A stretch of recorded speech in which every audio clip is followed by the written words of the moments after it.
responsable pédagogie, c'est-à-dire que je suis responsable de tout ce qui concerne les formations d'ingénieurs et les masters spécialisés, on va le voir un petit peu plus loin, qui sont des formations post-bac plus 5, c'est-à-dire des bac plus 6.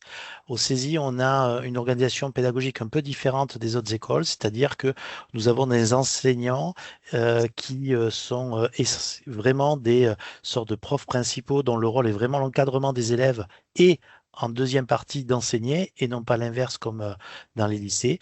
Et donc, j'ai la joie d'encadrer nos enseignants. Pour ce webinaire, je serai accompagné de Julie. Julie. Avec le micro, c'est mieux. Bonsoir tout le monde. Donc moi, je suis chargée des relations candidats et entreprises au sein du CESI et en particulier pour le programme des grandes écoles. Voilà.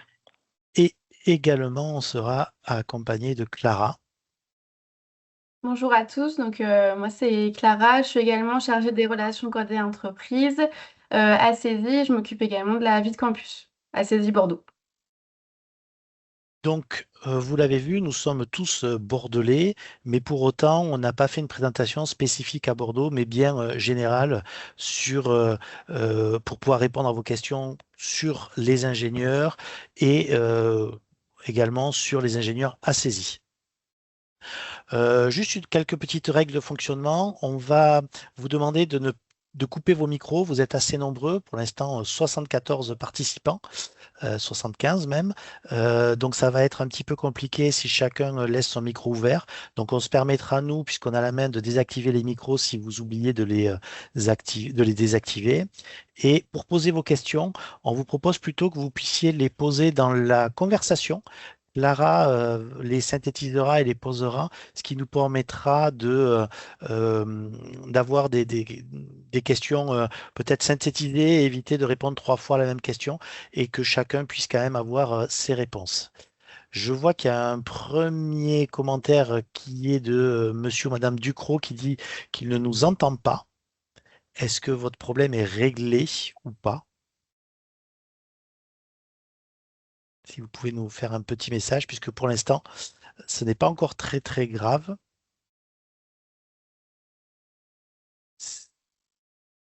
Ah, on en a une deuxième personne.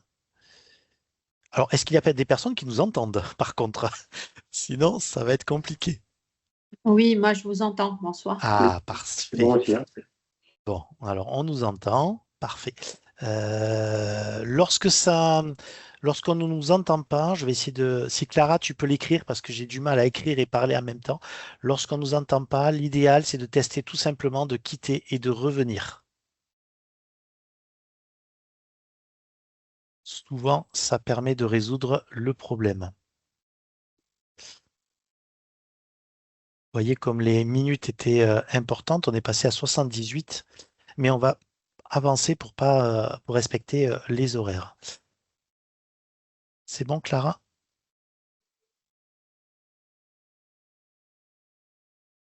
Ah voilà. Donc certains effectivement sont partis et revenus et ça a fonctionné. Alors moi je vais, Clara, juste un petit message. Moi je quitte la visu de la conversation et donc je te fais confiance pour m'interpeller si jamais il y a des choses importantes. Voilà. Donc on va pouvoir commencer.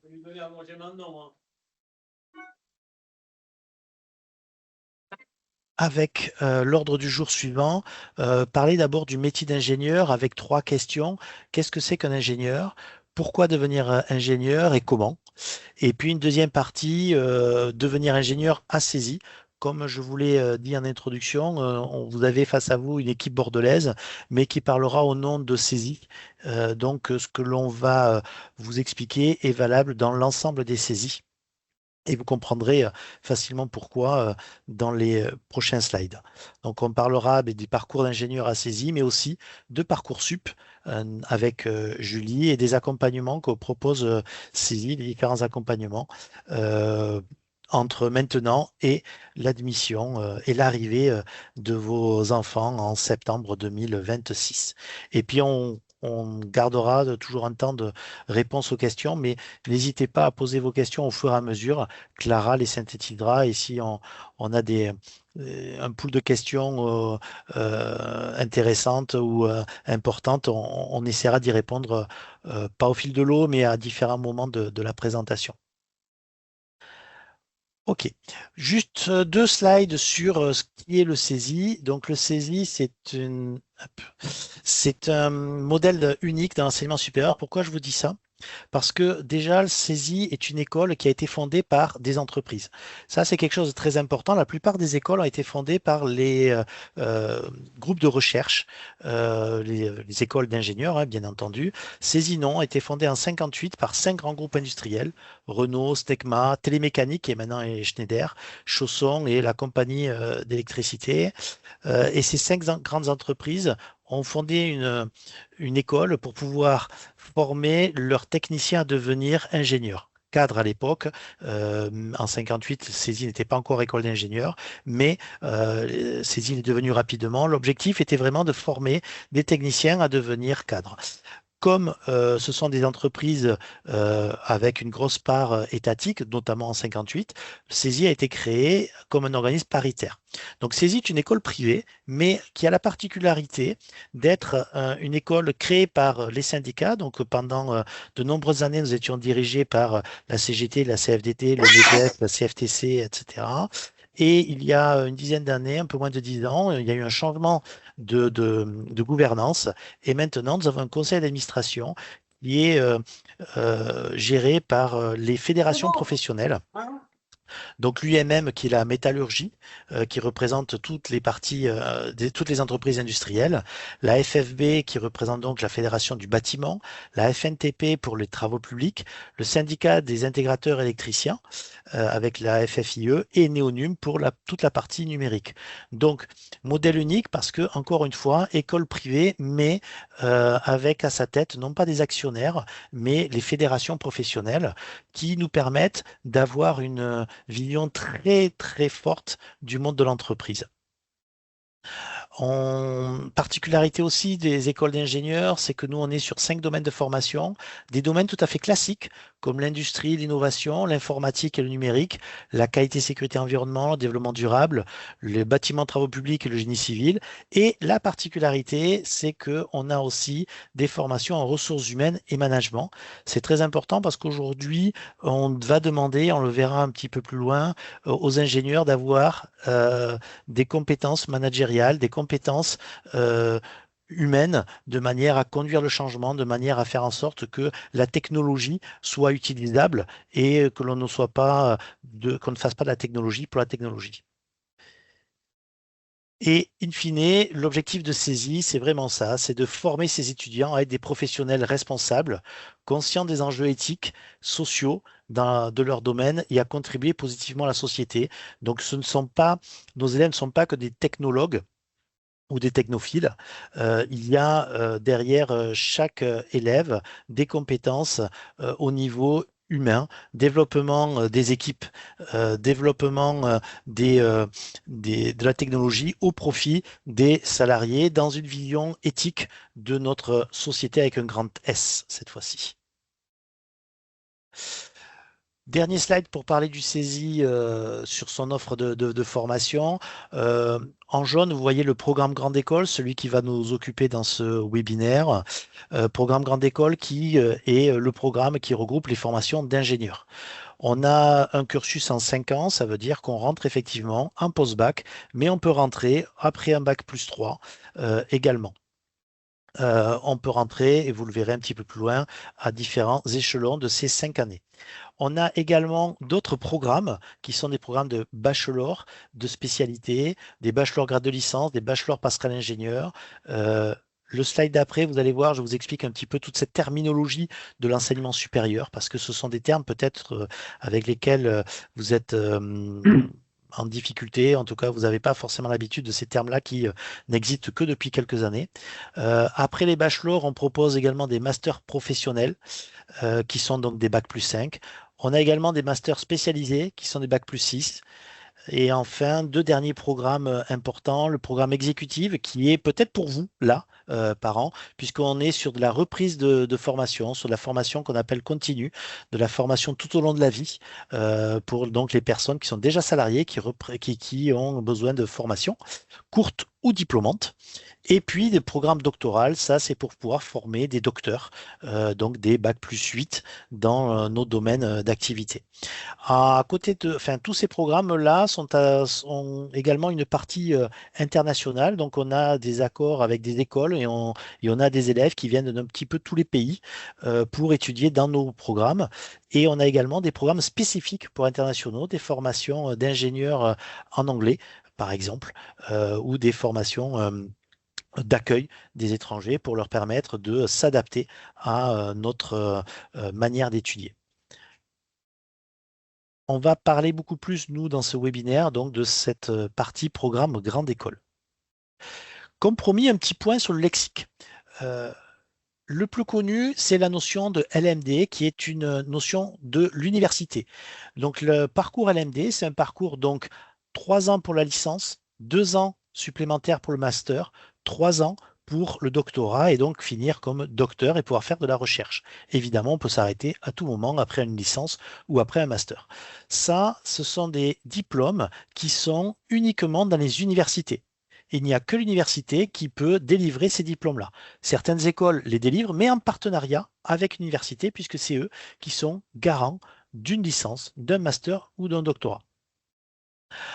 Vous avez aussi ce qu'on appelle des CPGE, classes préparatoires grande école. Ça, ce sont des formations Bac+2 qui se déroulent en lycée et qui permettent d'accéder aux écoles d'ingénieurs ou aux grandes écoles. Ce qu'on appelle les grandes écoles, ce sont les écoles d'ingénieurs, les écoles de commerce, les écoles de management. Ces classes préparatoires ne sont pas diplômantes en soi, c'est-à-dire que vous n'avez pas un diplôme comme quand vous avez une licence, mais elles sont reconnues pour pouvoir intégrer on va parler côté école d'ingénieur, les écoles d'ingénieurs. Donc après une CPGE, vous pourrez intégrer une école d'ingénieur sous les conditions de chaque école, concours pour ce qui nous concerne, ou dossier pour d'autres écoles. Vous avez toujours le BTS, ça n'a pas changé. Le BTS n'existe que dans les lycées. Et c'est toujours un Bac+2. Ça, c'est peut-être la seule chose qui n'a pas changé par rapport à il y a plus de 10 ans. Après un BTS, on peut faire une prépa ATS. Les prépas ATS sont des classes supplémentaires d'1 an qui permettent de se préparer avec une année plus scientifique. La problématique des BTS, c'est qu'ils sont très professionnalisants et pas scientifiques. Et les écoles d'ingénieurs veulent des profils scientifiques. Donc, après un BTS, il est fortement recommandé de faire une prépa ATS pour entrer en école d'ingénieur. Sinon, c'est extrêmement compliqué de rentrer. Et enfin, vous avez les BUT qui sont l'ancien DUT, mais sur 3 ans. Il y a quelques années, on avait des DUT et des licences pro. Tout ça a été fusionné pour faire un BUT, Bachelor universitaire de technologie. Ça n'existe que dans les IUT et ça permet soit d'aller travailler après le BUT, soit de rentrer dans des études Bac+5, que ce soit en diplôme d'ingénieur ou que ce soit en master universitaire. Ça, c'est le plus facile. À côté de ça, on a un autre système de diplôme qui est géré par ce qu'on appelle France Compétences au travers du Registre national des certifications professionnelles, le RNCP. Là, c'est le ministère du Travail qui va accréditer des titres. Et on ne parle pas de diplôme, on parle de titres.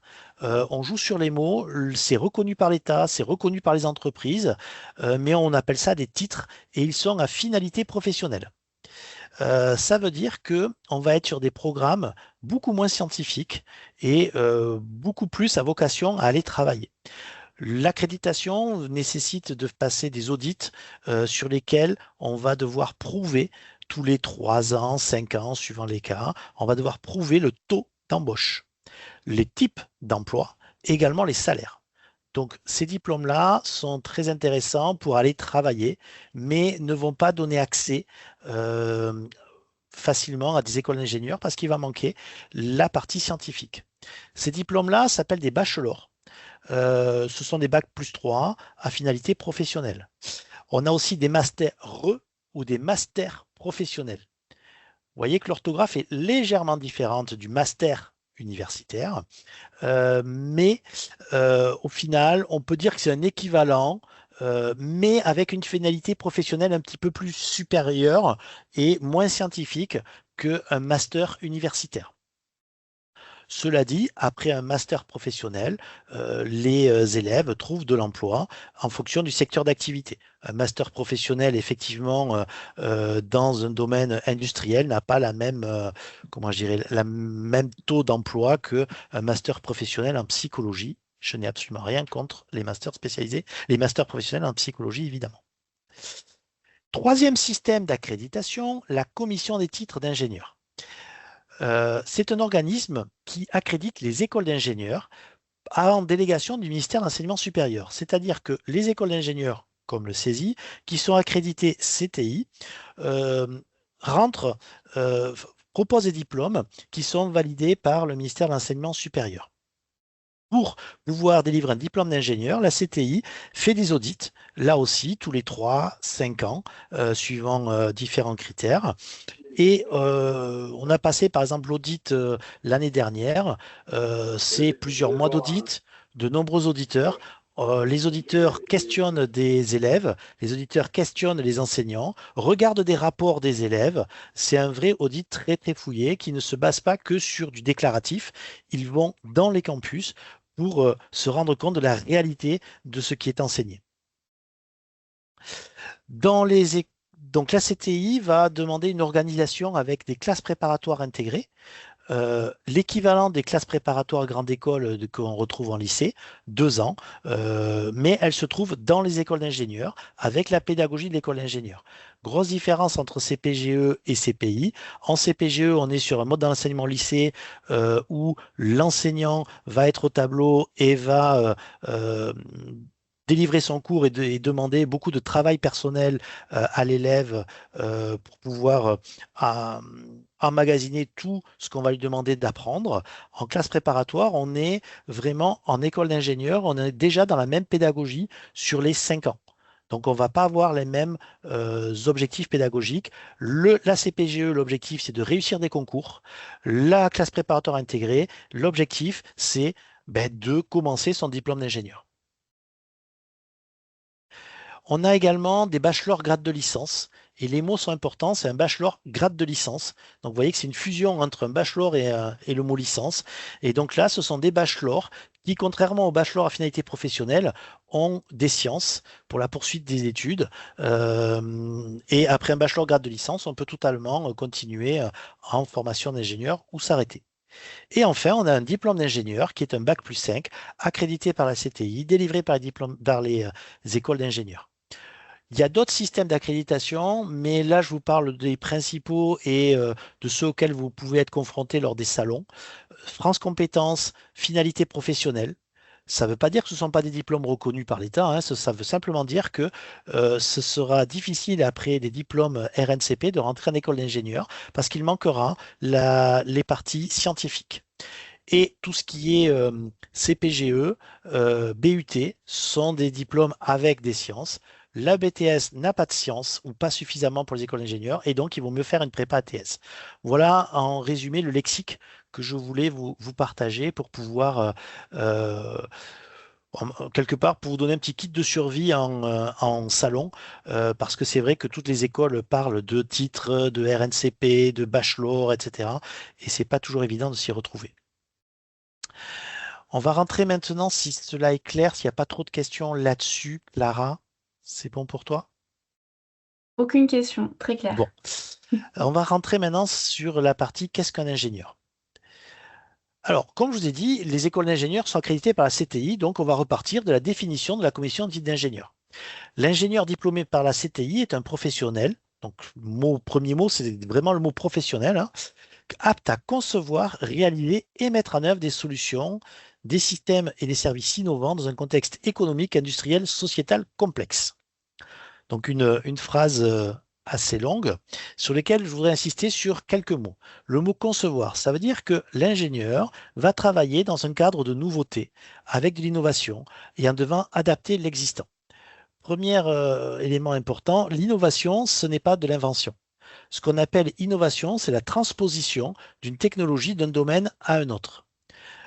L'iPhone était une invention, pour autant, la dalle tactile existait depuis des années, le téléphone existait, Internet existait, mais le fait de regrouper différents usages dans un même outil, le fait de regrouper différentes technologies dans un même système est considéré comme une innovation. Donc, un ingénieur est quelqu'un qui va travailler sur la nouveauté, l'adaptation, l'innovation. Deuxième mot-clé, réaliser. La conception, c'est bien, c'est sur papier, ça marche toujours. Par contre, quand on va réaliser, il va falloir savoir passer de la théorie à la réalité. C'est là où on va parler de tests, de POC, des Proof of Concept, c'est-à-dire des systèmes à échelle réduite, des essais qui vont permettre de s'apercevoir de ce qui fonctionne, ce qui ne fonctionne pas. Et puis surtout, il va falloir mettre en œuvre. La différence entre réaliser et mettre en œuvre, c'est que quand on met en œuvre, on met en fonctionnement le système et on le fait utiliser. Et dans cette partie mise en œuvre, on va notamment insister sur le fait que ce soit utilisable et utilisé par des personnes, que ce soit des clients, des usagers ou des salariés.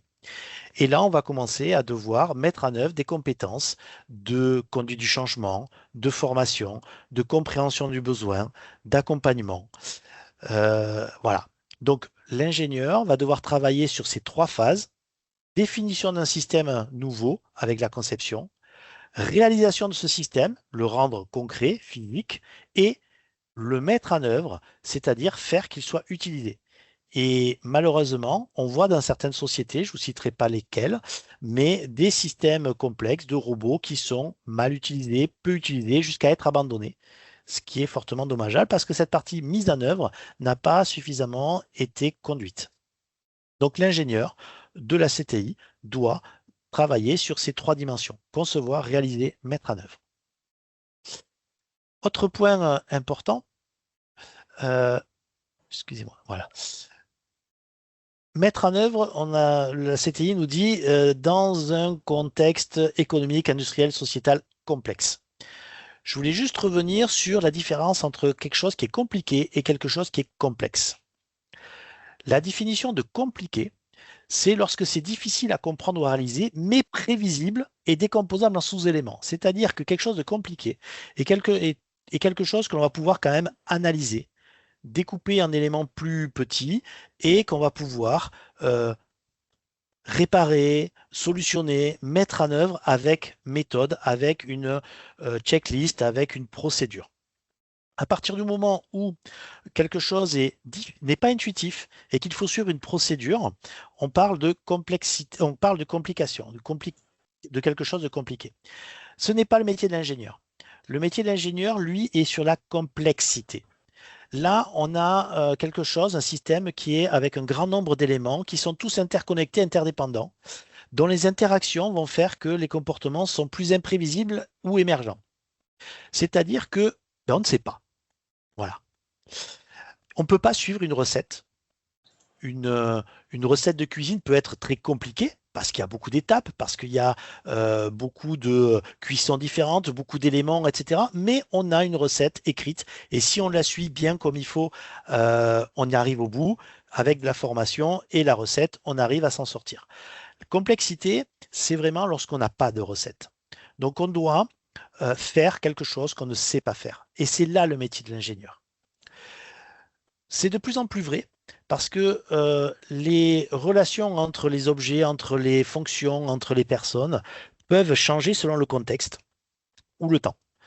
On est dans ce qu'on appelle un monde VUCA aujourd'hui. VUCA, ça veut dire que le monde aujourd'hui, il est volatile, c'est-à-dire que tout change. Il est incertain, on ne sait pas ce qu'on va faire demain, on ne sait pas quelle sera la technologie de demain. Par exemple, l'IA bouleverse complètement les choses et on ne connaît pas les métiers dans 5 ans. Le C de VUCA, c'est le mot complexe, justement, sur lequel j'ai insisté. Et ambigu, ça veut dire qu'on ne sait pas si nos clients ne sont pas aussi nos concurrents, on ne connaît pas bien les alliances, les choses sont floues. Et dans ce monde-là, on sait que bien, il va falloir s'adapter. Il va falloir innover. Il va falloir faire des choses nouvelles. Et ça, tout le temps. Et c'est ça, le métier d'un ingénieur.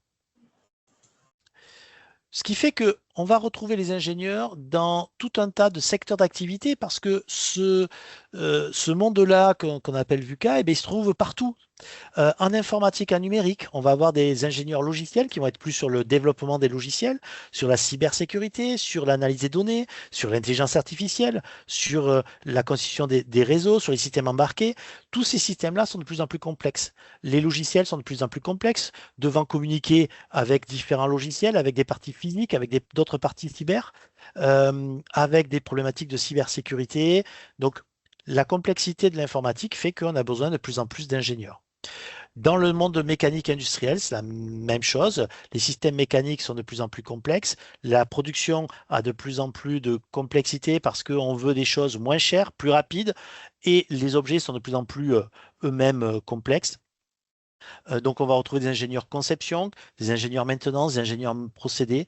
Bref, vous le voyez sur cette liste-là, on en a dans tous les domaines, l'énergie, le bâtiment, qui est un domaine sur lequel il y avait assez peu d'ingénieurs il y a quelques années, mais qui aujourd'hui recrute beaucoup d'ingénieurs. Euh, L'électronique, la chimie, l'agroalimentaire, l'aéronautique, la santé a également recrute beaucoup d'ingénieurs parce que la santé est un domaine technologique aussi et on a les mêmes difficultés, les mêmes problématiques à résoudre. Donc, l'ingénieur, on va le retrouver dans absolument tous les domaines de la société française. On a même des ingénieurs dans la fonction publique, notamment ce qu'on appelle des ingénieurs territoriaux. Et ces mêmes ingénieurs, ils vont avoir plusieurs métiers. Ils vont être plus centrés études-conception. Donc, c'est eux qui vont concevoir et développer des produits, mais toujours avec une vision de réalisation et de mise en œuvre. Même s'ils participent moins à la mise en œuvre, il faut qu'ils sachent que le produit, il ne devra pas juste être sur les plans, mais qu'il va bien être construit, donc réalisé, et qu'il va être utilisé et donc mis en œuvre. On va avoir des ingénieurs de production dont le métier, c'est de fabriquer et de faire en sorte qu'on va fabriquer dans la bonne qualité, au moindre coût, dans les bons délais, en respectant les personnes. On va avoir des ingénieurs qualité, sécurité, environnement qui vont garantir la conformité, la sécurité et le développement durable. Là aussi, on a des législations qui changent. On a des impératifs contradictoires où il faut aller vite en toute sécurité et en gardant la qualité. Donc, on a une complexité. Qui dit complexité dit ingénieur. On a des ingénieurs recherche et développement, beaucoup plus classiques. On va travailler sur l'innovation, l'amélioration technologique. On est très proche de les notions de recherche et donc on est vraiment sur des systèmes émergents, des systèmes qui ne fonctionnent pas encore, des systèmes à développer. Même dans le commerce, on a des ingénieurs qu'on appelle ingénieurs commerciaux ou ingénieurs d'affaires. Pourquoi? Parce qu'il ne suffit pas de vendre, il faut que ce que l'on vend corresponde au client déjà et soit fabriqué, mis en œuvre et mis en œuvre derrière, donc utilisé. Donc, donc, on a de plus en plus d'ingénieurs d'affaires. On a également ce qu'on appelle des ingénieurs qui sont chefs de projet. Donc, l'objectif sur des projets de plusieurs millions d'euros, des projets de plusieurs années, des projets avec des équipes éparpillées dans plusieurs pays. On voit de suite, encore une fois, le mot complexité va revenir, mais on voit vraiment cette nécessité de coordonner, de planifier, de piloter. Et c'est encore un ingénieur qui va devoir faire ça. Et on a évidemment, plus classique, des consultants, des experts techniques, où là, c'est le métier de base de l'ingénieur. Donc, vous voyez, au travers de ça, l'ingénieur d'il y a quelques années était essentiellement un expert technique.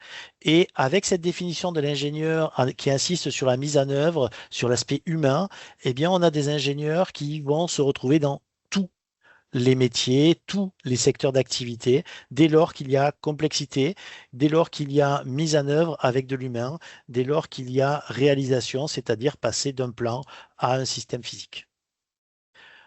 Donc, un ingénieur va résoudre des problèmes qu'on ne sait pas résoudre. Voilà. Donc, son métier, c'est de faire ce que l'on ne sait pas faire. Voilà. Pourquoi devenir ingénieur? Justement, c'est complètement lié. C'est pour résoudre des problèmes concrets.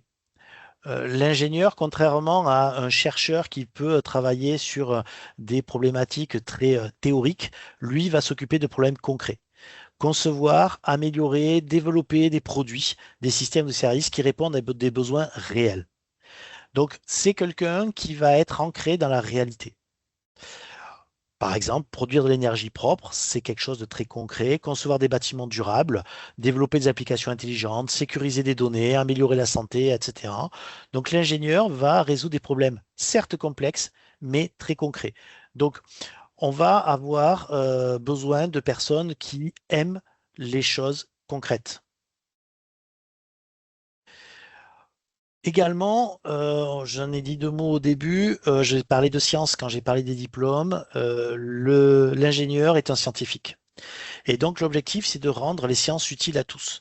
Pourquoi est-ce que c'est important l'aspect scientifique? Parce que toutes les technologies sont basées sur des sciences. Et comprendre les sciences, c'est comprendre les technologies. Comprendre les technologies, c'est pouvoir les développer et les rendre utilisables. Et la base, ça reste les sciences. Et également pour avoir un impact sur son entreprise et son futur. Un ingénieur va être au cœur des décisions. Il va développer des nouvelles solutions adaptées aux besoins des clients, prendre en compte les grands défis actuels, les différentes transitions, transition énergétique, transition environnementale, transformation numérique, mobilité durable, etc. Mais c'est quelqu'un qui va donc avoir du poids dans les décisions, qui va être au cœur vraiment de son entreprise pour pouvoir l'orienter vers le futur. Et puis également, pourquoi être ingénieur? Pour pouvoir avoir un métier qui évolue en permanence. Les technologies évoluent, changent. On a en ce moment, par exemple, l'arrivée de l'IA qui révolutionne tout. On a des organisations de travail qui changent. On a des organisations de plus en plus mondialisées avec du télétravail, avec des personnes qui sont dans différents pays, avec différentes cultures. Et tout ça rend encore une fois le travail ensemble très complexe. Mais aussi très très challengeant et très très intéressant. On va avoir aussi des générations qui changent. Les attentes, ce qu'on appelle la Gen Z, la génération Z, la génération qui arrive au travail ou qui va arriver au travail dans les prochaines années, sont différentes des générations de nos parents, des nôtres ou des générations actuellement sur le travail en tant que débutants. Ces générations-là, il faudra les incorporer, il faudra les manager, il faudra travailler avec elles. Donc ce métier-là va devoir gérer des équipes avec des états d'esprit très très différents et très très changeants. Et enfin, on a des modèles économiques des entreprises qui changent. On est actuellement dans un monde non plus de l'objet, mais de l'usage de l'information. On a des modèles économiques de type Vinted, Airbnb, où en fait c'est l'information qui crée la valeur et pas l'objet. Et vous avez par exemple Michelin qui développe des offres de services où on n'achète plus les pneus, mais on achète des kilomètres et au bout d'un certain nombre de kilomètres, les pneus sont changés à charge de Michelin. Vous payez des mensualités par rapport aux kilomètres parcourus. Donc on est vraiment sur ce qu'on appelle des product as service. On est vraiment sur un usage beaucoup plus que de l'objet. Et ça, c'est un modèle économique qui est en cours de mutation. L'ingénieur va devoir prendre en compte ce modèle économique dans ses conceptions, dans ses réalisations, dans ses mises en œuvre. Et enfin, pourquoi devenir ingénieur? Pour aussi avoir des opportunités de carrière. Le taux de chômage des ingénieurs, qu'on appelle donc les personnes en recherche active d'emploi, est inférieur à 3% pour la tranche des 30-54 ans. Donc ça, c'est une source qui est l'IESF, qui est les ingénieurs et scientifiques de France, qui est donc le regroupement, l'association qui fédère tous les ingénieurs. 3%, c'est très faible. Les économistes parlent de plein emploi lorsqu'on est à 5% de chômage. Donc, en dessous de 4% et demi, 4% et demi, 5%, on parle de plein emploi. Là, les chiffres que l'on nous donne, c'est moins de 3%. Ça veut dire que les ingénieurs qui sont au chômage, c'est parce qu'ils sont en transition entre deux métiers, parce qu'ils sont en réflexion, mais ce n'est pas un chômage structurel. Autre point important, l'ingénieur a une reconnaissance à l'étranger. Pourquoi? Parce que déjà dans ses études, on met énormément l'accent sur le travail interculturel, notamment en envoyant les élèves à l'étranger. Vous ne pouvez pas être ingénieur si vous n'avez pas passé une période de vos études à l'étranger. Et puis, être ingénieur, c'est aussi avoir accès à des évolutions de carrière et notamment accéder à des fonctions de direction. Ingénieur junior, c'est le début et on peut arriver à des postes de directeur. C'est la suite logique. Voilà. Donc l'ingénieur va être capable de changer de métier de manière transverse dans l'entreprise, passer de la qualité aux achats, par exemple, mais également progresser en termes de responsabilité sur des postes de direction.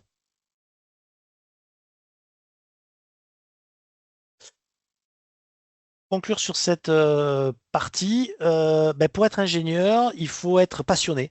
Parce que, je vous l'ai dit, s'il y a beaucoup de changements, beaucoup de nouveautés, beaucoup de nouvelles technologies, sans passion, on n'y arrive pas. Donc, il faut vraiment être animé de cette passion, de la technologie, de la nouveauté. C'est très important d'aimer la nouveauté, ne pas avoir peur de la nouveauté.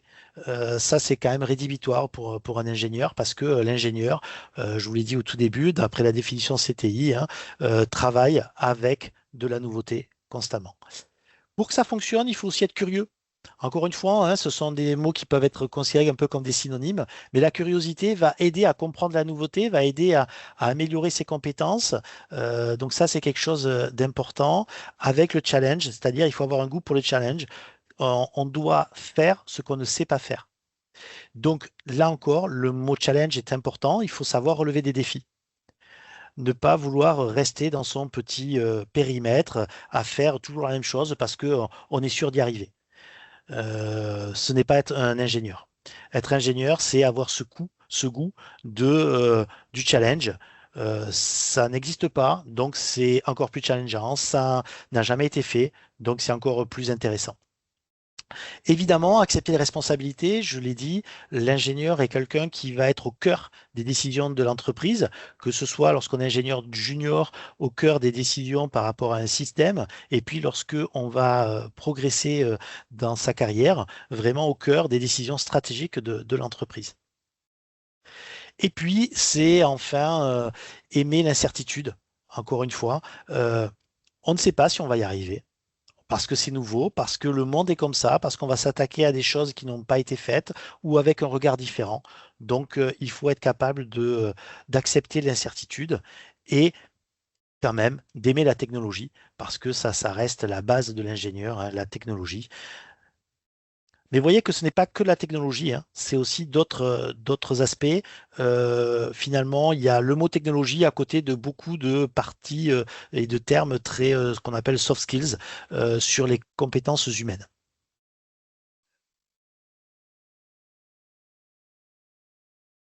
Est-ce qu'il y a quelques questions? Non, aucune question sur le métier d'ingénieur. Très clair. On va pouvoir, puisque le métier est, je ne vais pas dire le contraire, hein, intéressant, regarder comment est-ce qu'on devient ingénieur. Alors, comment on devient ingénieur? Ben déjà, il faut un bac. Et un bac soit général, soit des bacs STI ou STL, mais très souvent, on va vous demander l'aspect maths. Spécialité maths parce que c'est la base des sciences, plus que physique, parce qu'on peut très bien avoir des profils très intéressants qui sont maths et NSI, maths et sciences économiques, SES, etc. Les maths, c'est quand même quelque chose de très important. On a aujourd'hui dans les écoles d'ingénieurs des valorisations depuis peu de temps des bacs STI ou STL avec des places réservées. Donc de plus en plus, on va accepter ces parcours qui sont un peu différents parce que moins généraux, plus techniques et ils vont bénéficier d'accompagnement supplémentaire sur les maths. Donc on est quand même sur des personnes qui ont des bacs STI ou STL, mais qui n'ont pas choisi ces bacs-là parce qu'ils ne voulaient pas faire de maths ou voulaient moins faire de bac de maths, mais pour d'autres raisons, peut-être avoir plus de concret. Ça, c'est très intéressant parce que, comme je vous ai dit, l'ingénieur est un métier très concret. Et donc, on a des parcours et des places réservées dans la plupart des écoles pour les bacs STI 2D ou STL. Le parcours classique, c'est l'ingénieur en 5 ans. 2 ans de classe préparatoire intégrée, puis un cycle supérieur ingénieur, donc les 3 dernières années. Ça, c'est le parcours classique où on rentre dans une école et on fait les 5 années dans la même école. Il existe des passerelles d'une école à l'autre, c'est assez rare. Parce qu'en général, on n'a pas la même pédagogie, on ne forme pas tout à fait les mêmes ingénieurs, on n'a pas ce qu'on appelle le même référentiel de compétences. Il y a assez peu de mobilité d'une école d'ingénieur à l'autre. En général, quand on commence dans une école, on finit dans cette école. Deuxième voie, j'en ai parlé un petit peu au début, les classes préparatoires grande école, 2 ans, puis le cycle sup, 3 ans. Donc vous voyez que ce sont des schémas un petit peu miroirs, hein. Classe préparatoire grande école, par contre, ne vous destine pas à une école en particulier, mais plutôt à pouvoir faire des concours pour les écoles qui vont vous recruter directement pour la 3e année. Euh, on va être sur des formations en CPGE qui sont très orientées maths physique. Troisième parcours possible, vous voyez qu'il y a un petit décalage dans les carrés, dans les rectangles du coup. BUT, bachelor grade de licence, licence universitaire, 3 ans. Ça dure 3 ans. Et on ne rentre pas en 4e année, on rentre quand même en 3e année. Et on fait un cycle sup de 3 ans. Ce qui veut dire que si vous choisissez la voie BUT, bachelor grade de licence ou licence universitaire, vous ferez votre bac plus 5 en 6 ans. La commission éthique d'ingénieurs a demandé que tous ces diplômes-là ne rentrent que en 3e année. Pour rentrer en 4e année, il faut avoir déjà validé une 4e année. Et enfin, le dernier parcours classique, c'est le BTS, mais le BTS seul ne peut pas rentrer en cycle ingénieur. Il faut le compléter par une classe d'ATS, qui est une prépa scientifique. C'est très exceptionnel les BTS qui rentrent en école d'ingénieur directement. On va être sur des parcours excellents avec des parcours adaptés et plutôt sur de l'apprentissage qui est un petit peu moins, et j'en parlerai tout à l'heure, un petit peu moins scientifique. Mais c'est exceptionnel. Donc les textes de la commission éthique d'ingénieur permettent d'en prendre, mais j'insiste, de manière très exceptionnelle. Donc le parcours classique, c'est BTS, puis une année de classe prépa ATS pour arriver au final à un bac plus 3 qui va permettre de rentrer en cycle ingénieur 3 ans. Là aussi, diplôme réalisé en 6 ans. Question qu'on nous pose souvent aussi, y a-t-il une différence entre le statut d'ingénieur en apprenti ou le statut d'ingénieur en étudiant? Alors, les deux statuts permettent d'avoir le même diplôme, un diplôme d'ingénieur. Mais ce qu'il faut savoir, c'est que l'apprentissage se déroule plutôt à partir de la 3e année. Et c'est un contrat de travail avec une entreprise. J'aurais peut-être dû mettre le mot une en gras. Ça veut dire qu'on ne change pas d'entreprise, ça veut dire qu'on est sûr de son choix. Je vous donne un exemple. Lorsque je vais être ingénieur en informatique, est-ce que je veux être ingénieur en informatique réseau, système, développement logiciel, IA? Donc ce sont des parties très très différentes de l'informatique et vous n'allez pas avoir une entreprise qui va vous permettre de changer de type d'emploi, de domaine d'activité à l'intérieur même du contrat de travail. Donc, ça veut dire qu'en apprentissage, il va falloir être très mature, très avancé dans son choix professionnel. L'apprentissage a un avantage très important, c'est qu'il développe des compétences de management, d'organisation, de gestion de projet, gestion de l'urgence, de l'anticipation, etc.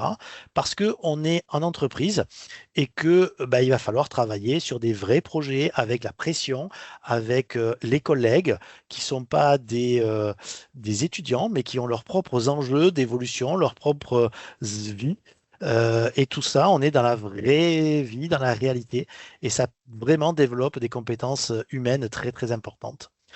Et ça donne de l'expérience sur un métier, un secteur d'activité. Lorsqu'on a passé 3 ans dans un secteur d'activité donné, par exemple, je suis dans le BTP, mais je suis dans une entreprise qui fait de la construction de logements neufs, eh bien, j'ai vraiment 3 ans d'expérience fortement valorisante que je ne retrouve, qui vont me permettre de me différencier par rapport à quelqu'un qui a fait son apprentissage dans les travaux publics.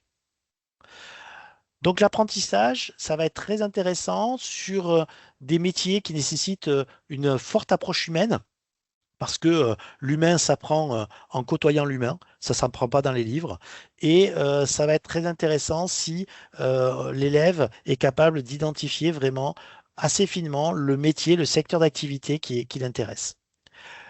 Le format étudiant, lui, va permettre d'avoir des stages et donc chaque stage peut se faire avec une entreprise différente.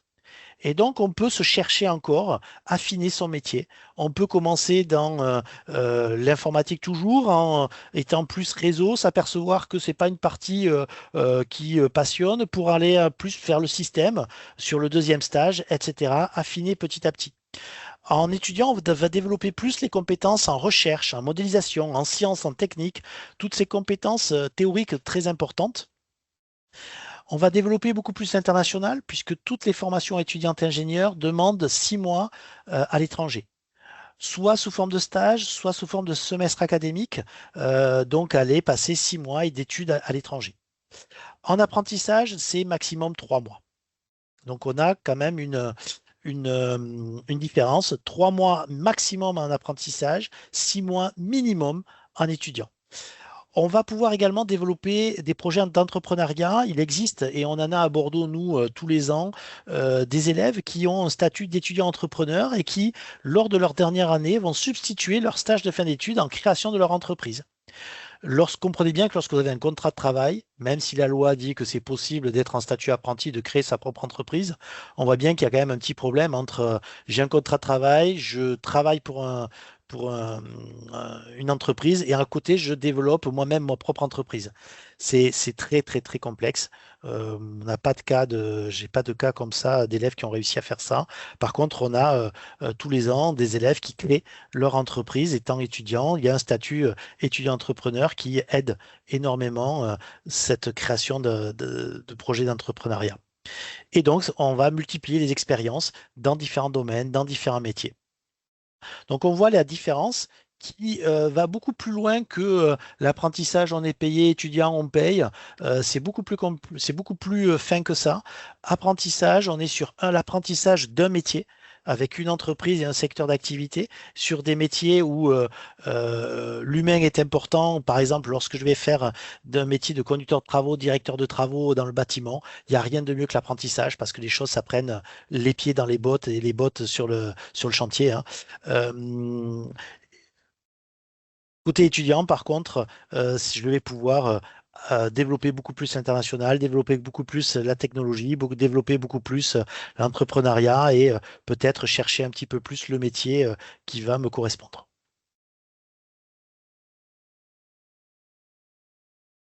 Et je vais finir ma partie, même si j'étais un peu plus long que prévu, sur comment on devient ingénieur à saisie.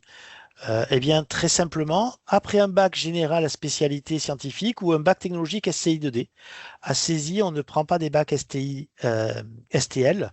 Pourquoi? Parce que les bacs STL, c'est pour la partie laboratoire, plus orientée vers les écoles de chimie, par exemple, ou d'agroalimentaire, spécialité qu'on n'a pas à saisie. Donc après un bac général, on passe évidemment par Parcoursup.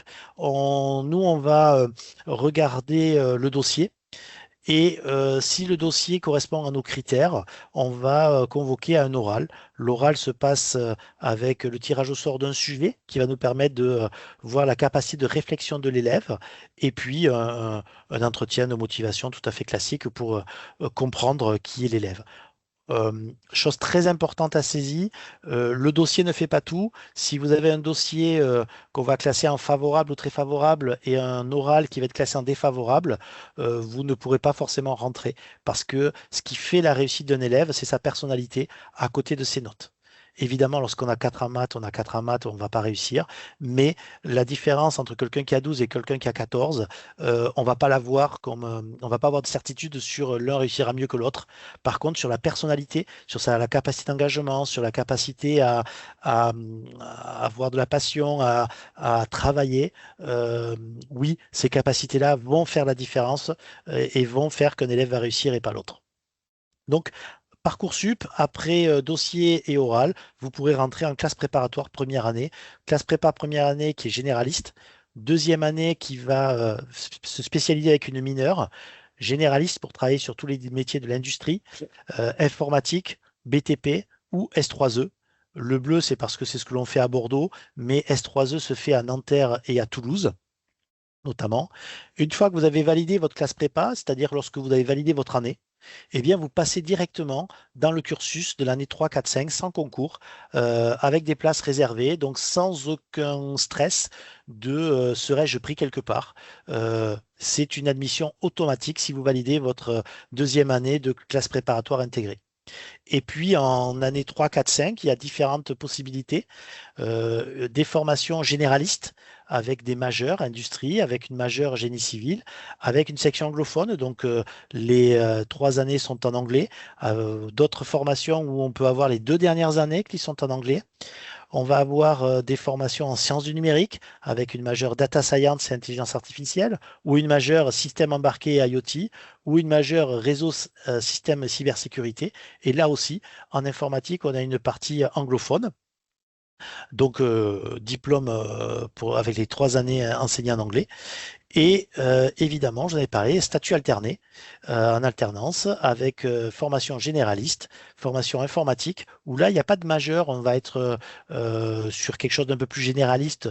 Donc, on va faire et de la data et du système et réseau, et une formation BTP en alternance également. Et enfin, la formation système électronique embarqué en alternance également, qui se fait à Toulouse et à Nanterre. On peut rentrer également directement en 3e année à partir d'un BUT, d'un bachelor grade de licence, d'une licence, d'un BTS ATS, plus donc l'année préparatoire, ou d'une classe prépa. Dans ces cadres-là, il y a des tests écrits pour les statuts étudiants et un oral. Et pour les statuts alternance, c'est un oral. L'oral à ce niveau-là est un oral collectif où on va justement chercher à mettre en situation les élèves pour voir leur comportement en groupe, leur capacité de leadership, leur capacité d'écoute, leur capacité d'organiser. Donc ils ont un petit problème à résoudre et on voit comment est-ce que ils résolvent ce problème à plusieurs. Voilà, on pourra y revenir lors des questions sans aucun problème. Alors, on a quelques petites questions. Donc déjà, est-ce qu'il est possible de s'arrêter pardon, après 2 ans de classe préparatoire dans une école et aller dans une troisième, enfin aller dans une autre école pour la troisième année? Est-ce que c'est possible? Oui, comme je vous l'ai dit, les classes préparatoires n'ont pas de diplôme comme une licence, comme un diplôme d'ingénieur, mais on a ce qu'on appelle des crédits ECTS, 60 crédits par année. À partir du moment où vous avez bien validé vos 2 années, vous avez donc vos crédits et les écoles peuvent vous intégrer. Mais si vous faites une classe préparatoire orientée mécanique et que vous voulez rentrer dans une école d'ingénieur informatique, ça ne marchera pas. Donc il faut quand même qu'il y ait une cohérence de parcours. Mais nous-mêmes, tous les ans, on va accueillir quelques élèves. Alors on est sur de l'unitaire, hein, qui changent d'école, qui ont fait une classe prépa chez un confrère et qui viennent chez nous, par exemple. Ça arrive, c'est possible. Donc oui. Ensuite, est-ce qu'il y a que les notes de SPEMA du premier trimestre de terminale qui vont compter sur Parcoursup? Non, les notes de première comptent. On va regarder l'ensemble des notes, donc la moyenne générale et l'ensemble des notes. On va regarder les notes d'anglais, l'anglais est quelque chose de très important puisque il y a un niveau minimum qu'on appelle B2 qui est exigé pour être diplômé ingénieur. Donc dès le début, on regarde les notes d'anglais. On va regarder les notes de mathématiques. On va regarder les notes des autres spécialités.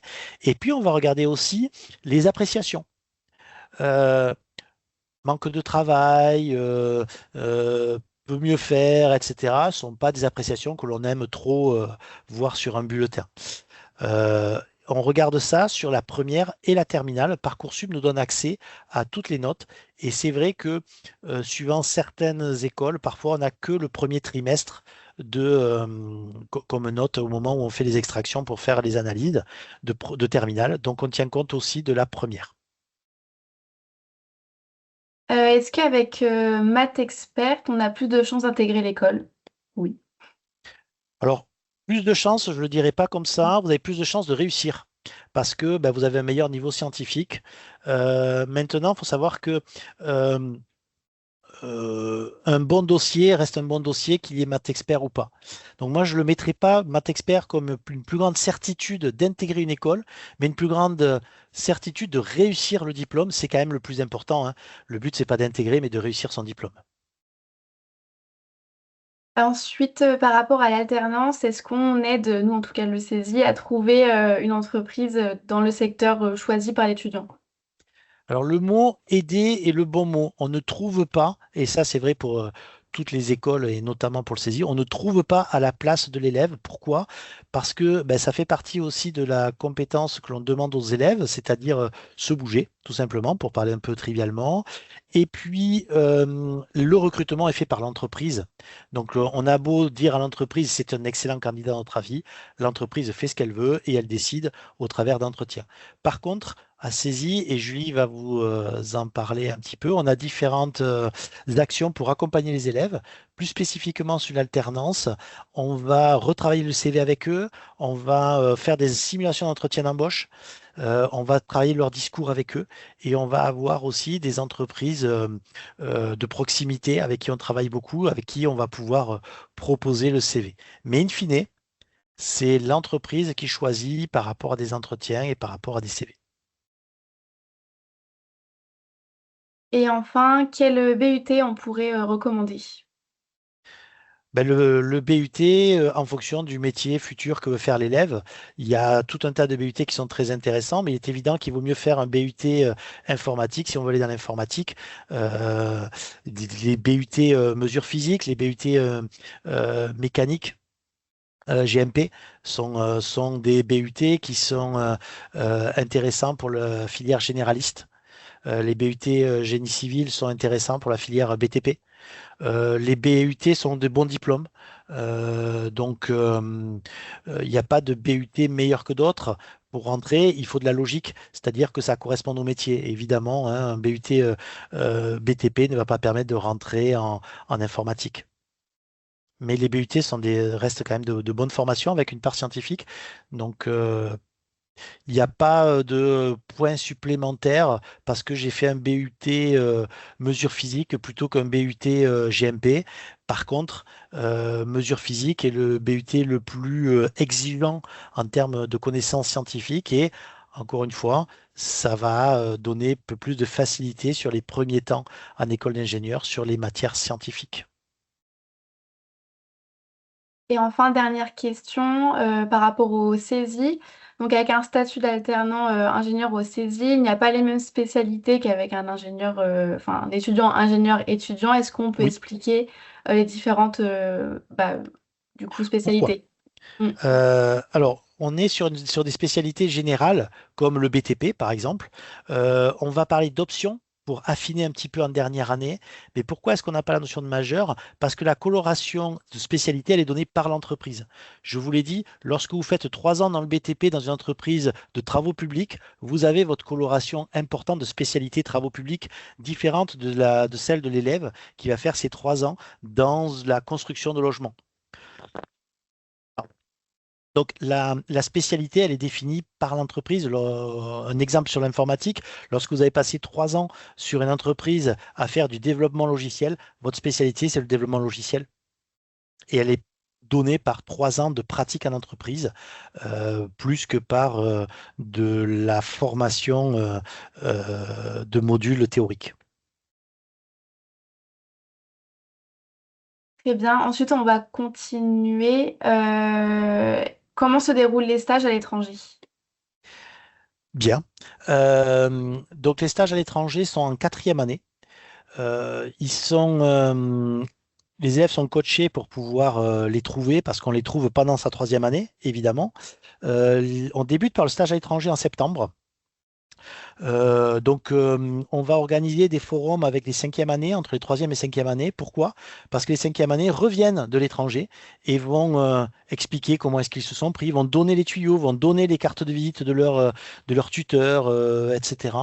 On n'a pas de... alors, je vais parler pour Bordeaux, puisque ça, je les vois tous, hein. On n'a pas d'élèves qui ne trouvent pas de stage à l'étranger, d'autant plus que on a deux possibilités. Je vous ai dit, c'est au moins 6 mois, et on a des élèves qui font le stage en France, mais qui font leur semestre académique, et donc leur deuxième semestre dans une université à l'étranger. Et donc, comme c'est minimum 6 mois, on peut très bien faire son stage en France et passer 6 mois à l'université. Là, actuellement, des élèves qui partent au Japon, en Corée, en Argentine, en Roumanie, en Grèce, à Kuala Lumpur, en Malaisie, un petit peu partout dans le monde, au Canada, en Angleterre, en Argentine. Donc voilà, donc il y a plusieurs façons de faire. Donc certains ne cherchent pas de stage à l'étranger parce qu'ils partent en semestre académique et qu'ils veulent qu'une seule expérience. Certains font les deux.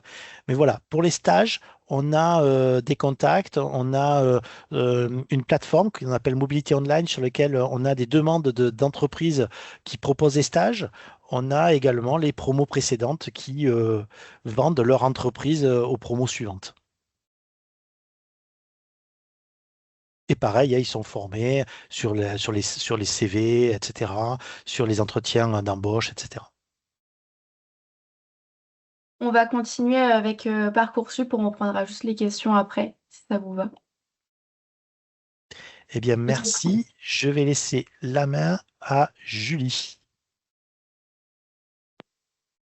Oui, merci Stéphane, merci Clara. Donc, concernant Parcoursup, là, vous pouvez voir un petit récapitulatif des dates principales de Parcoursup. Donc là, aujourd'hui, on est dans la phase de découverte de renseignements auprès des différentes formations. À partir du 17 décembre, la carte des formations va s'ouvrir sur Parcoursup. Donc, vous allez pouvoir consulter les processus d'admission, les documents à donner aux différents établissements, les prérequis, etc.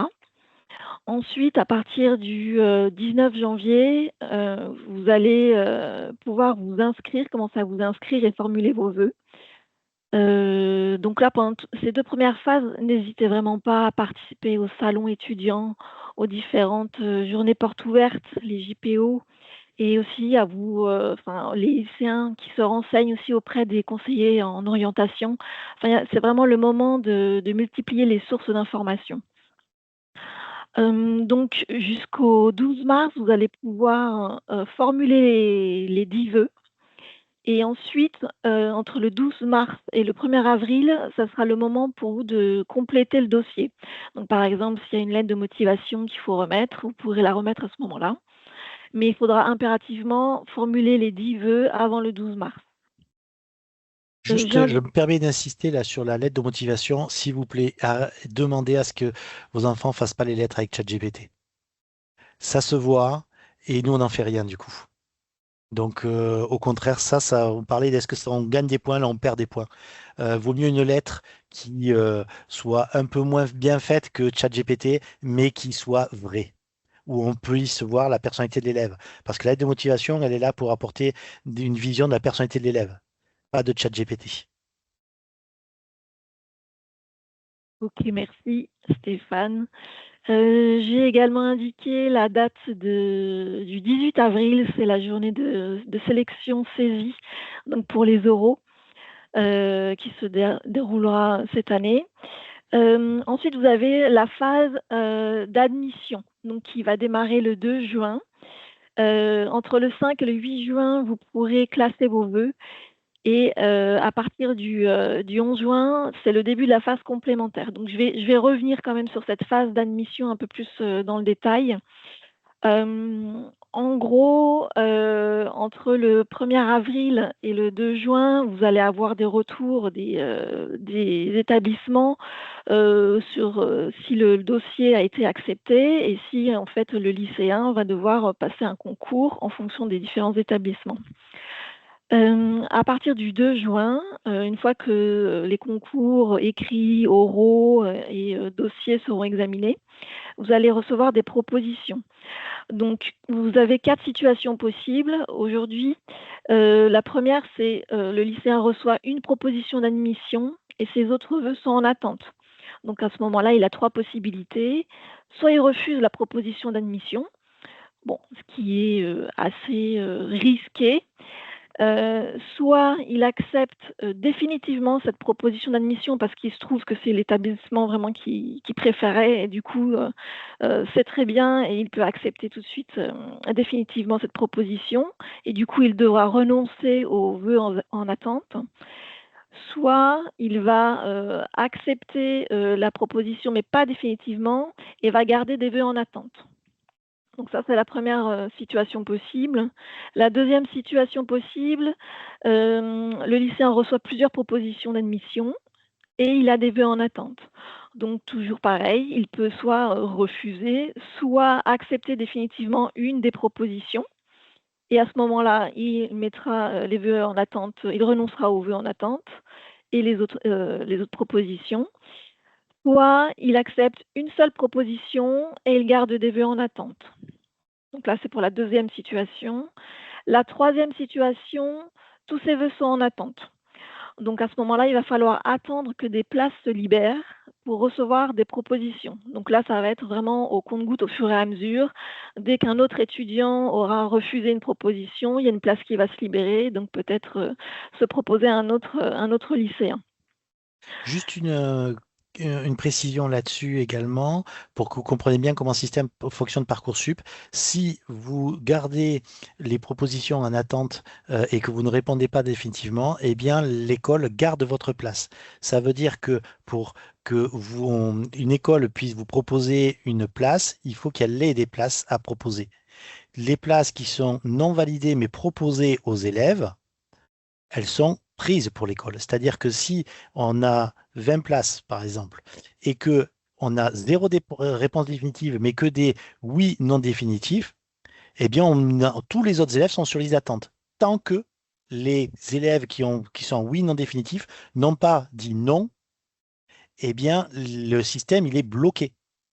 Donc, c'est toujours intéressant, effectivement, de se prendre un peu de temps pour choisir, mais si vous attendez la dernière minute pour choisir, vous empêchez les autres élèves d'avoir accès aux places que vous allez refuser.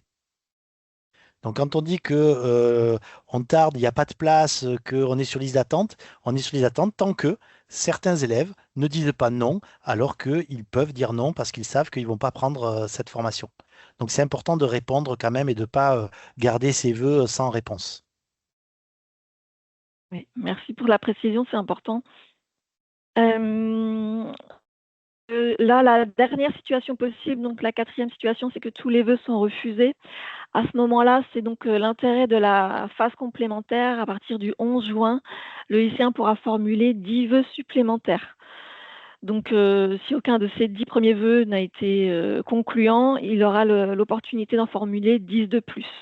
Il pourra également contacter les équipes de Parcoursup qui offrent un accompagnement à ce niveau-là, consulter également le conseiller en orientation du lycée, etc., pour se faire accompagner. Le 11 juillet, c'est donc la fin de la phase principale et le 10 septembre, la fin de la phase complémentaire. Stéphane, est-ce que tu peux passer à la slide suivante? Donc, les slides suivantes sont des screenshots des captures d'écran du site Parcoursup qui reprennent en fait le calendrier Parcoursup. Et quand vous cliquez sur les différentes lignes, vous avez le détail de toutes les phases. Donc, tu peux passer rapidement. Là, c'est ce qu'on vient de voir. Donc là sur Parcoursup, il y a une nouveauté depuis l'année dernière, c'est qu'ils proposent également un numéro vert à appeler si vraiment vous avez des questionnements. Et vous avez pas mal de ressources également disponibles sur le site internet. Voilà pour la phase Parcoursup.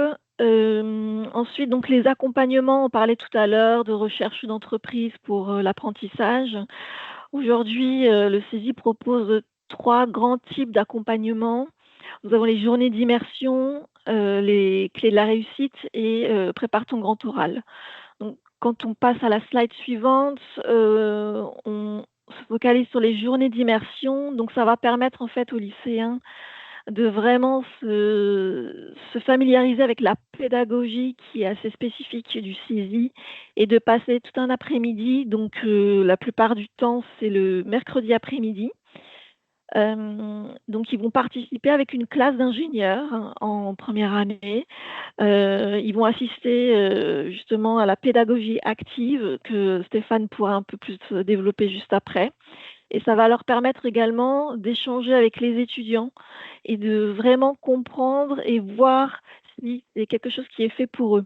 Car c'est pas vraiment, ça n'est pas une pédagogie où ça va être très descendant, un enseignement descendant, mais ça va être actif.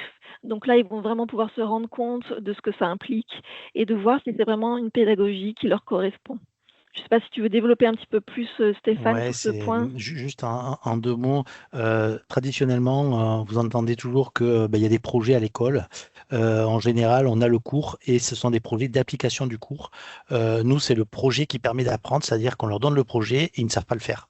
Encore une fois, on les met en situation de faire quelque chose qu'ils ne savent pas faire et les apports pour pouvoir faire le cours arrivent au fur et à mesure, mais c'est à eux d'aller les chercher. Donc, ils sont plus accompagnés, coachés vers cette acquisition du savoir que on ne leur donne pas le savoir en uniquement prenant des notes du cours.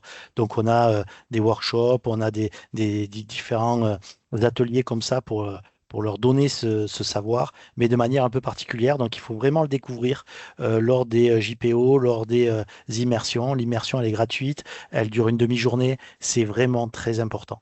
Et vous parliez de est-ce que ça gagne des points? Oui. Là, par exemple, venir à des immersions permet de voir aussi la motivation d'un élève, mais surtout, lors de l'oral, il va pouvoir expliquer, ben voilà, je sais comment ça se passe. Et donc, en termes de compréhension et en termes de motivation, c'est beaucoup plus facile de faire passer un message à un recruteur lorsque on sait ce qui nous attend. Donc oui, faut venir en immersion. Il y a trois dates, mais il y en a d'autres derrière. On a mis les trois prochaines, mais il y en a Oui, d'autres. oui, il y en a beaucoup d'autres. Il y a également un lundi matin pendant Et les vacances de février, la première juste semaine. de précision importante, ces dates-là sont les dates bordelaises, c'est pas forcément les dates nationales. Chaque Mm. campus en fait.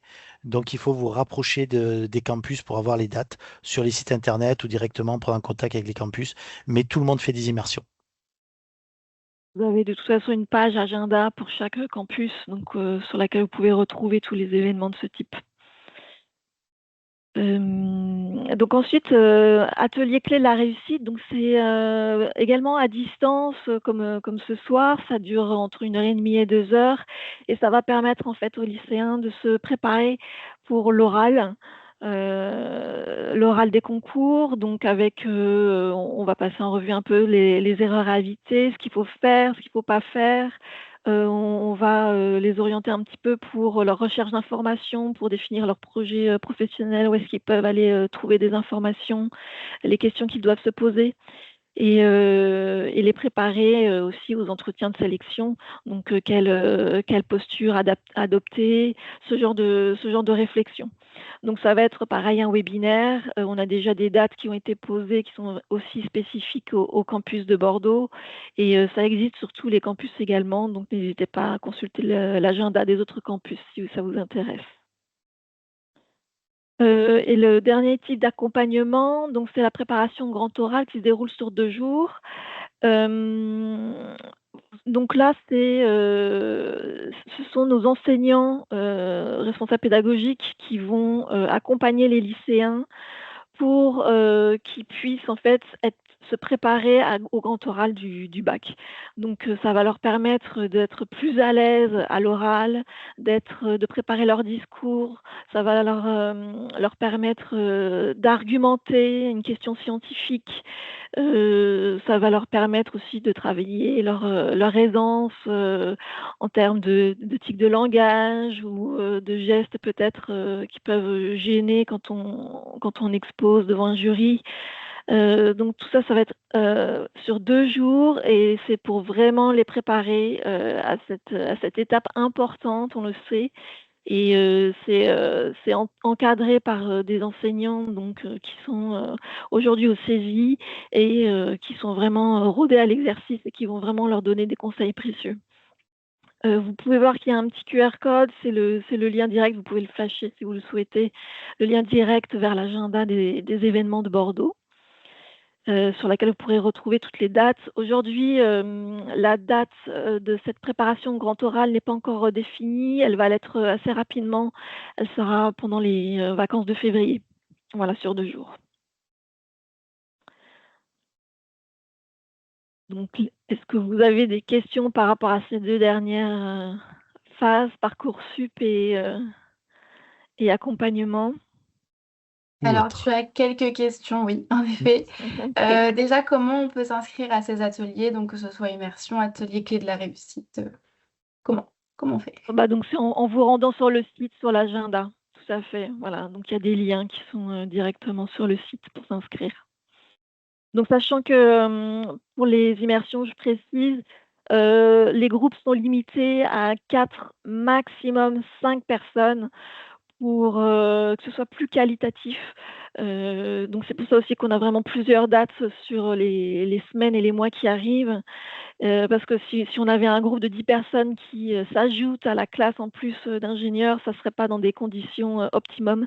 Donc là, c'est vraiment limité à 4-5 personnes. Je sais que sur les prochaines dates, il doit rester deux places par session sur les 3 prochaines dates. Alors, je sais qu'on a beaucoup dépassé. On va essayer de répondre rapidement aux différentes questions si on Oui. peut les enchaîner. Ensuite, rapidement, au niveau des vœux sur Parcoursup, est-ce que tu peux préciser l'aspect vœux prioritaires, peut-être? Alors, vœux prioritaires, c'est-à-dire les vœux, le classement des vœux, peut-être la hiérarchisation. Oui, oui, je pense que c'est ça. Alors en fait, c'est vrai que dans un premier temps, les vœux ne sont pas hiérarchisés et les vœux en attente en juin, je crois que c'est entre, je me souviens plus exactement des dates. Les lycéens doivent les hiérarchiser. C'est en fait pour, optimiser le processus d'acceptation des, heu, des propositions des établissements. C'est pour, accélérer un petit peu le process. C'est ce que je vous disais, c'est pour éviter que le système se sclérose. Et normalement, si vous avez classé votre vœu 1 et que vous êtes pris sur le vœu 1, vous serez automatiquement pris et les autres vœux seront transformés en non. Et ce qui permettra de libérer les places pour ceux qui sont sur liste d'attente. Ensuite, est-ce que si un étudiant participe à une journée porte ouverte, par exemple à Montpellier, mais qui souhaite intégrer le campus de Nanterre, est-ce que c'est possible? On peut le Oui. voir notamment sur Parcoursup, on voit les différents campus. Oui, Très le développé. CESI est une école nationale, donc vous pouvez faire la JPO à Montpellier, faire votre sélection à Toulouse et votre intégration à Nanterre, par exemple. Vous pouvez faire votre tour de France comme vous voulez, c'est vous qui gardez la main sur le lieu de votre formation. Ensuite, est-ce qu'un élève en terminale STI2D, option SIN, peut-il intégrer le cursus ingénieur en informatique? Oui, il y a des places réservées pour les STI2D, pour que dans notre classement, il ne soit pas mélangé avec les dossiers généralistes. Donc oui, on va prendre évidemment les bons dossiers STI2D, hein, évidemment, hein, mais oui, il peut tout à fait rentrer. Est-ce qu'il y a des aménagements pour les sportifs de haut niveau et peut-être bénéficier de plus de temps pour obtenir leur diplôme? Oui, ça c'est pour toutes les écoles, c'est une obligation de la classe de la CTI, pardon. Il y a des aménagements. Attention, ce qu'on appelle sportif de haut niveau, il faut être inscrit sur les listes du ministère. Donc tout le monde n'est pas inscrit. On a eu des sportifs de haut niveau, par exemple un professionnel de MMA, mais le ministère n'inscrit pas les professionnels de MMA sur les listes de sportifs de haut niveau. Donc il faut être inscrit sur les listes du ministère. Et dans ce cas-là, oui, on fait une commission et on regarde les aménagements au cas par cas et de manière individualisée. Donc tout est possible comme aménagement. Et dernière question, enfin avant-dernière, quelle est la meilleure voie entre une CPGE et une prépa intégrée? Bon, on l'a déjà un petit peu évoqué avant parce que c'est différent. Alors là, c'est très différent. La classe prépa est la meilleure voie si vous savez exactement l'école que vous voulez faire. Parce que euh, vous êtes directement sur une école en 5 ans et donc vous êtes dans le train qui est pour vous mener à bon port. La classe prépa va vous préparer à des concours, donc vous n'avez aucune certitude de pouvoir rentrer dans l'école que vous souhaitez. Et puis vous allez devoir vous adapter à une autre pédagogie. La pédagogie de la classe prépa, c'est booster votre capacité de travail et votre niveau scientifique.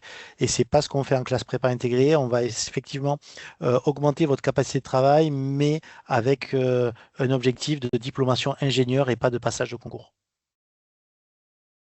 Et enfin, qu'est-ce qu'on appelle un bon dossier? Quel élément on va venir analyser? J'en ai parlé un petit peu tout à l'heure, c'est l'anglais, les maths, la spécialité autre que les maths, l'ensemble des appréciations qui sont importantes. Et puis les éléments complémentaires que vous apportez. Je suis pompier volontaire, je suis entraîneur de tennis, etc. Tout ce qui fait aussi votre personnalité. Voilà, ce qu'on appelle un bon dossier. Faut pas regarder que les notes parce qu'un 12 sur 20 avec un professeur, ça vaut pas un 12 sur 20 avec un autre professeur. Donc, il y a des notes qui sont pas possibles, hein, 4 sur 20 en mathématiques, par exemple, j'ai déjà dit, mais il n'y a pas de possibilité. Maintenant, la note en elle-même, des notes minimum correctes, 12, on peut commencer à regarder. Et ce qui va faire le fait de rentrer, ça va être, encore une fois, votre capacité à expliquer votre dossier et à montrer que vous avez cette capacité de travail qui va vous permettre de réussir. Parce que même si vous avez 17 dans toutes les matières et que vous ne travaillez pas, vous n'arriverez pas à être ingénieur. Une autre question est arrivée. Est-ce que le BIA peut aussi compter? Oui. C'est le brevet d'initiation aéronautique, je pense. Oui, c'est ça. Oui, parce que ça montre que vous avez une passion. Et en plus, si vous avez votre BIA, vous avez dû faire un petit peu de calcul de portance, etc. Et donc, ça montre également peut-être un aspect scientifique.